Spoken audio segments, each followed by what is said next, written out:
नाज़रीन हम मौजूद हैं एक खेत में जहाँ पे हमारे साथ यहाँ के किसान मौजूद हैं और आज हमने ये प्रोसेस जानना है कि गन्ने से लेकर जो गुड़ है और जो शक्कर है वो कैसे बनती है। हमारे साथ ज़िम्मेदार मौजूद हैं चौधरी वारिस साहब। वारिस साहब थोड़ा सा बताइएगा और क्या करने लगे हैं आप? मैं जी ये गन्ना काटने लगा हूँ। ये गन्ना काटने वाला हाल है, ये इसे मैं गन्ना काट के आपको दिखाता हूँ। जी बिल्कुल, कैमरामैन दिखाएंगे। अभी चौधरी वारिस साहब जो है गन्ना काटेंगे और आपने गन्ने को ऐसे पकड़ना है, इन्होंने गन्ना काट लिया है और फिर इसको साफ़ करना है। ये जो ऊपर उसके जो उसकी छाल है वो आपने लहदा करनी है और जैसा कि आपको दिखा रहे हैं कैमरा में, आप देख रहे हैं कि गन्ना इस तरह साफ़ हो रहा है और ये जो इन्होंने पकड़ा हुआ टोका ये काफ़ी तेज़ होता है और ये बच्चे जो हैं और जो अनजान लोग जो हैं वो उसको इस्तेमाल नहीं कर सकते।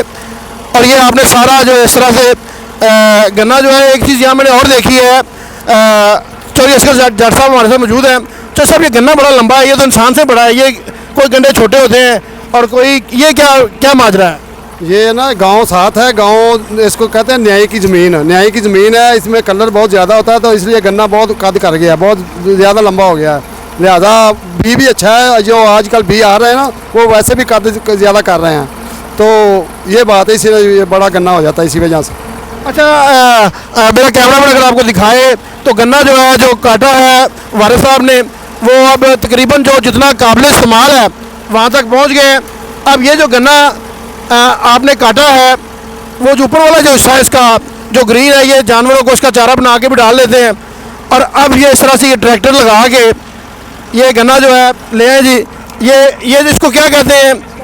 वेलना। वेलना। ये चौधरी असगर साहब इसके बारे में बताएं, अब पूरा प्रोसेस समझाएं। ये हम जब गन्ना काट लें, गन्ना काट के फिर हम इधर ले आते हैं वेलने के पार, वेलने के पास आ जाता है इधर, फिर इसकी हम रो निकालते हैं। ये देखो ना वेलना चल रहा है, रो निकल रही है इसकी, ये रो निकलेगी, रो एक साइड पे हो जाएगी और जो इसका चूरा है वो साइड पे हो जाएगा। इधर से हम इसको रो को फिर उठाएंगे और उधर ले जाएंगे कढ़ाई की तरफ, तो जो कढ़ाई की तरफ जाके सर सॉरी बात मैंने आपकी काटी है। ये बताएं ये जो निकल रहा है अंदर से ये किस काम आता है? ये चूरा जो है इसको क्या करते हैं, आप बेचते हैं? नहीं, ये इसका गुड़ ये चूरा ही बनाएगा, शक्कर गुड़ जो ना, ये चूरे की आग जलेगी नीचे इसके, ये जब से सूख जाएगा ना खुश्क हो जाएगा फिर इसकी आग चलेगी नीचे, ऊपर ये रहो होगी और ये गुड़ बनेगा, चूरे की आग बलती है इधर। अच्छा, ये अब ज़रा भाईजान ये उठाएं और इसको कंटेनर में जैसे डालना है, ये देखें कैमरामैन दिखाएंगे, ये उठाया है, ये जो अभी रो निकली है और ये जा रही है और ये हम आ गए, ये इन्होंने कंटेनर लगाया हुआ है उसके अंदर डाल दिया है और यहाँ हम जो हिसाब से जानते हैं कि आगे क्या प्रोसेस है और यहाँ क्या हो रहा है जी। और ये इतना ब्लैक क्यों हो गया है ये ज़रा आप देखेंगे। ये जब वेलने से इधर आ जाती है रो, ये दो चीज़ें हैं, एक वो है कढ़ाई इसको कहते हैं पंजाबी में, और ये कढ़ाया है, इसमें डाल देते हैं, थोड़ी सी उधर डाल देते हैं, कुछ इधर डाल देते हैं, तो साहब इधर जो है ना, इधर में उधर से गर्म होकर इधर आ जाती है, गुड़ इधर से बनता है, तो वो जब थोड़ी सी गर्म होगी ये हम निकाल लेंगे इधर से, फिर उधर चला जाएगा, ये गुड़ बन जाएगा। तो ये जो रंग है इसका रंग वैसे जो वेलने से निकलती है ना रंग वैसे ही ऐसा हो जाता है। इसके ऊपर जो आती है ना इसकी वो क्या कहते हैं, ये मैल शैल आती है ना, इसी वजह से ये ऐसा रंग हो जाता है। अच्छा जो सब ये बताइएगा कि ये कितनी देर आपको बॉयल करना पड़ता है? वारिस साहब भी हमारे पास मौजूद हैं, आप बताएंगे सर जी कितनी देर में ये गुड़ तैयार होने का प्रोसेस चलता है, कितना टाइम रिक्वायर है, कोई है आइडिया इसका? तकरीबन 1.5 घंटे से 2 घंटे लगते हैं वो वहाँ तक जाने में, टोकरी में जाने में। अच्छा, यानी काटने से लेकर रो निकालने से लेकर हम जो आगे ये कढ़ाई में आप देखेंगे अब आग लगी हुई है, हम आपको ये आग दिखाएं। बिल्कुल ये आग इस तरह से लगाई जाती है और रो को निकाल के जो है यहाँ से, और यहाँ तकरीबन कोई टाइम कोई है इसमें कि आप अंदाज़ा लगाते हैं? जी 1 घंटे में ये गुड़ जो है ना वो कढ़ाई से बाहर आ जाता है, गुड़ बन जाता है 1 घंटे में। अच्छा, यहाँ से जब आप कढ़ाई से आपको कैसे पता चलता है गुड़ बन गया? जब ये आग जलती रहती है, आग जलते जलते जब ये गाढ़ा होता जाता है, पहले पतला होता है फिर आस्ता आस्ता गाढ़ा हो जाता है, मुझे पता चल जाएगा अब इसका गुड़ बन जाएगा, फिर इसको हम गंड में डाल देते हैं। किस में डालते हैं? वो साथ गंड पड़ा हुआ है उधर हम डाल गंड नहीं गंड, इसको गंड कहते हैं पंजाबी है, लकड़ी का होता है ये लोहे का है, लोहे से निकाल फिर लकड़ी में फेंक देते हैं, उधर फिर इसका गुड़ बनता है, उधर से पेशियाँ जो पंजाबी में कहते हैं पेशियाँ बनती हैं, फिर हम उधर टोकरे में डाल देते हैं आगे जाके। अच्छा, ये इधर आए, इधर आपको अभी दिखाते हैं ये जो पड़ा हुआ है।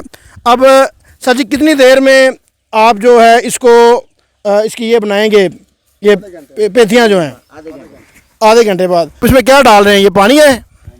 तो सरसों का पानी है। हाँ जी, सखलाई कहते हैं पंजाबी में, इसको कहते हैं, क्या कहते हैं? इसको सकलाई कहते हैं। तोरी का पानी। क्या क्या होता है इसमें? इसमें निखार होती है, सफाई के लिए, ये सफाई के लिए होता है। नहीं, इसमें क्या क्या डाला है आपने?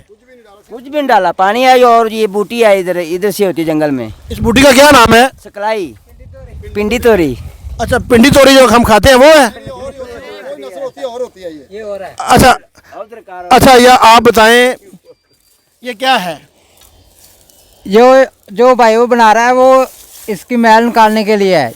ये साफ होता है गुड़, इसको क्या कहते हैं? इसको सकलाई कहते हैं। और ये कितनी डालनी पड़ती है? ये कम से कम 1-1.5 लीटर है। 1-1.5 लीटर आपने जब डालना है तो अब ये टोटल गर्म है, ये गर्म है, तो ये कितनी देर बाद आप इसको ये बनाएंगे? इसके नाज़रीन, अब जो फाइनल प्रोसेस है वो चल रहा है, गुड़ बनने का जो अमल है। तो इमरान साहब हमारे साथ मौजूद है। इमरान साहब बताइएगा आप क्या कर रहे हैं और ये कितनी देर करना पड़ता है, ये क्या हो रहा है यहाँ पे? ये गुड़ बना रहे 15 मिनट इसको हिलाना पड़ता है। इसको हिलाएंगे फिर ये सख्त हो जाएगा, जम जाएगा। अच्छा, फिर इसकी पेशियाँ लगाएंगे। नहीं तो इसकी ये गुड़ बनेगा या ये शक्कर बनेगी? गुड़ बनेगा, गुड़। जी बिल्कुल, ये अपना प्रोसेस बन रहा है, जो वो बनाते हैं, जो पेशी बन रही है। तो चाचा साहब क्या करने लगे हैं आप? जनाब ये पेशी बन रही है और और ये पेशी अब इधर रख रहे हैं। तो इसके बाद ये टोकरी में डालेंगे, मुकम्मल हो जाएगा पैर, फिर मार्केट में जाएगी मंडी में। 15 मिनट जो है ये इसके अंदर जो गंड है इसके अंदर ये पड़ा रहेगा। 15 मिनट के बाद ये आप देखेंगे, अभी आपको स्क्रीन पे नज़र आएगा कि किस तरह से वो जो है इसकी छोटी छोटी वो पोरियाँ, इसको क्या कहते हैं, पेशियाँ, रोड़ियाँ जो है वो बन जाती हैं। और फिर इनको इस तरह से फाइनल कंटेनर में जो इनकी टोकरी होती है उसमें रख देते हैं और फिर ये मार्केट में चला जाता है। तो ये नाज़रीन आपको पूरा प्रोसेस मैंने जो आज बताया है, उम्मीद है कि आपको मज़ा आया होगा। और क्योंकि रमज़ान शरीफ का मुक़द्दस महीना है, वरना हम आपको साथ साथ टेस्ट करके बता दें कि टेस्ट क्या है, लेकिन अभी आपको जो प्रोसेस है हमने वो पूरा बता दिया है कि किस तरह से फाइनली जो गुड़ है और शक्कर जो है हमारे घरों में पहुँचती है।